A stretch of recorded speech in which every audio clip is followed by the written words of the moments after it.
अस्सलाम वालेकुम वजह बच्ची मां अल जदीद स्टूडियो तो के फीज़ आदिल घुमे और दो कसानी फनकार में घुमे माशाल्लाह और इला रिकॉर्डिंग बाद बेहतरीन तरीके से भी और बाद वश भी माशाल्लाह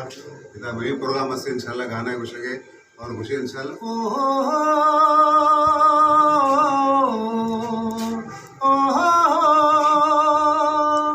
आज पुरानी राहों से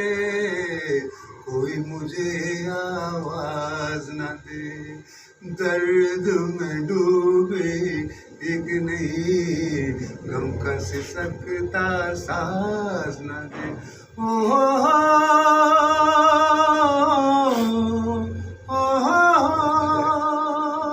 माशाल्लाह बाज हमारा बाज मज़ा पैदा के मर्जी के हमारा लुटाते मंदिर और इसलिए मोहब्बत मेहरे सर्वकार बलोच उसमें तो मिलना दोबारा सलामत बात है।